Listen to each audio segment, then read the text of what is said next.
The takeaway is that the world is one. We are one. It's truly global. And what goes on in one affects the other, and vice versa.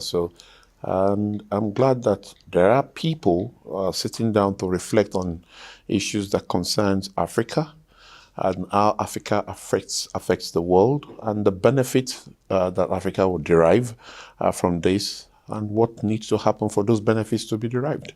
So I'm really so glad at least that the key issues and questions have been asked at this session. So I'm quite impressed.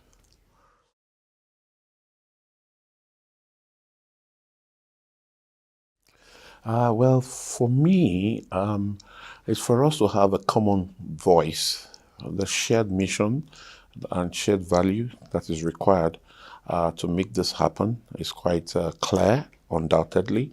There needs to be one voice for us to be able to make that happen.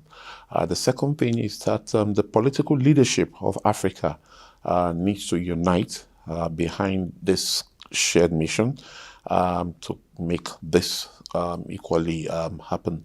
It's beneficial if you are a big market than for you to shrink.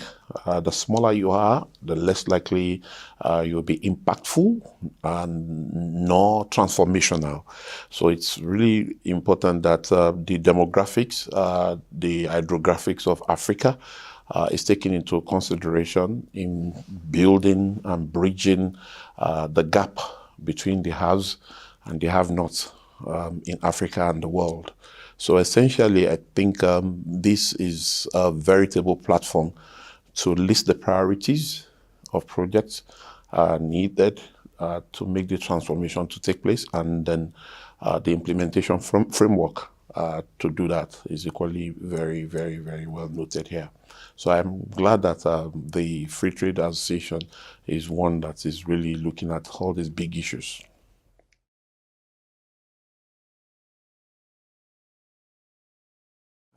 The energy sector is a value chain.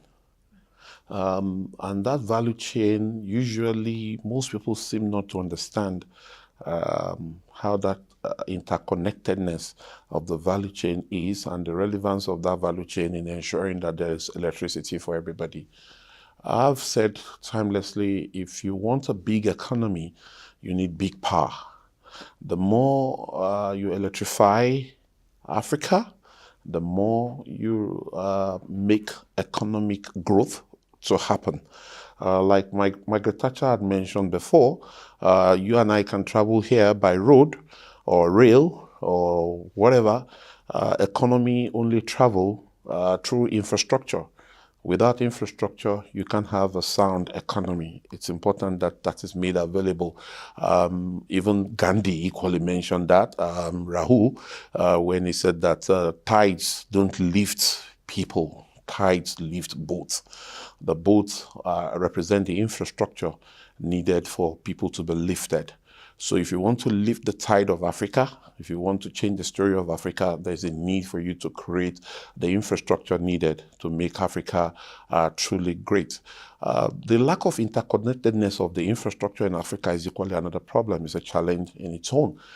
Because of the topography of Africa and demography, there is a bit of so much of exclusive development taking place in different parts of Africa. And once you have the kind of silos mentality that the leaders have today, without that connectedness, you lose value of what you can do. I give you a case in point. Nigeria has gas, a lot of gas deposits. If Nigeria can have power plants built within Nigeria and a transmission infrastructure goes round West Africa, from Nigeria, you can power the whole of West Africa with the gas that is available. So if you have a limited vision of just Nigeria alone for the kind of gas deposit we have in Nigeria, you can't really be great. You will just remain small. So it's essential that the natural resources of Africa is truly properly dimensioned as regards how it can help go round the whole of Africa and make nations that are weak strong, those that are stronger than they are.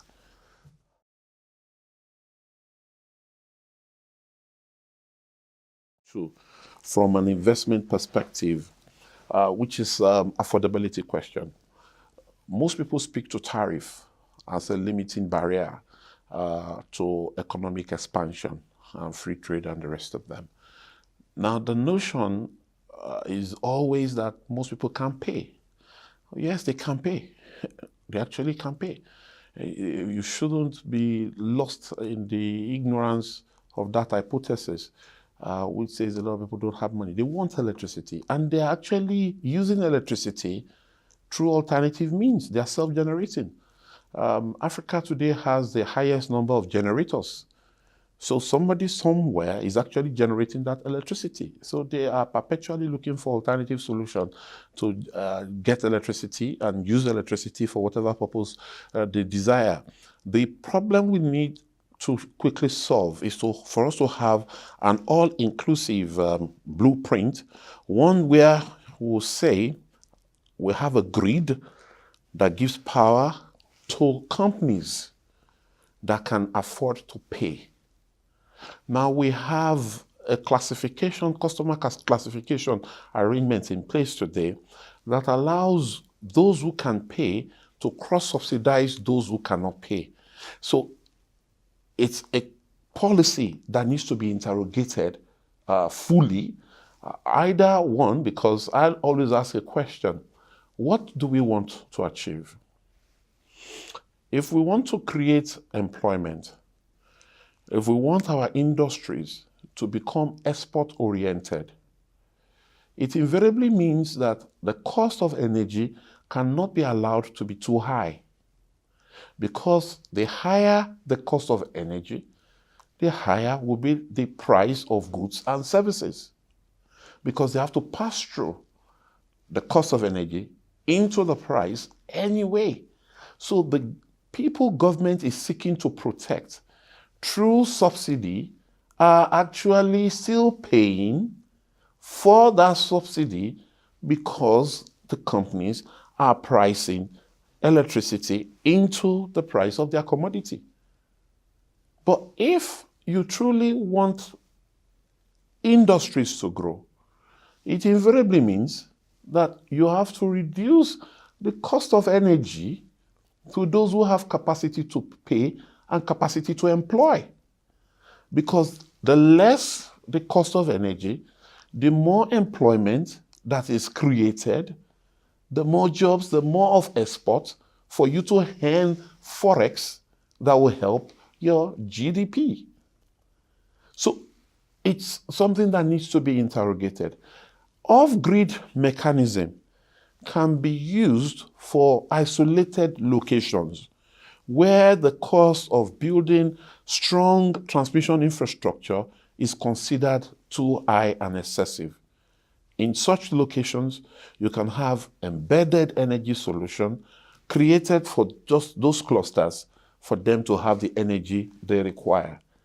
The hydropower represents the cheapest and the lowest in the basket of price of energy today in Africa. Invariably, if I were to be an African leader, I will use hydropower either of two ways. One, to give hydropower to the citizens that cannot afford to pay the right price of energy. When I give it to them, it becomes cheaper. If I'm wearing my social hat that people don't have the capacity to pay, I will make sure hydropower is what I use to supply customers that can't afford to pay and give non-hydropower to those who have capacity to pay. But if I want to wear my economic hat, whereby I want to stimulate economic expansion, industrialization, and growth, I will give hydropower to those who will use it best, because it's a feed cost into their own cost structure. It will reduce their costs. If it reduces their cost, the price of the commodity they are selling becomes cheaper. If the price of the commodity they are selling becomes cheaper, they can compete with any other international player, be it Chinese, the Europeans, Americans, or wherever in the world. Such a commodity can be exported. And ultimately, Africa can get inflow of forex. Everything is in the political mind.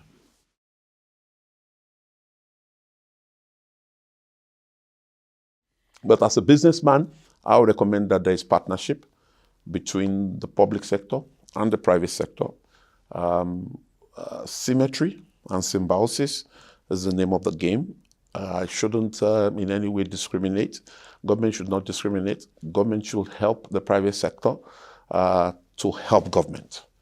The bridge of trust between the citizens and government needs to be made closer.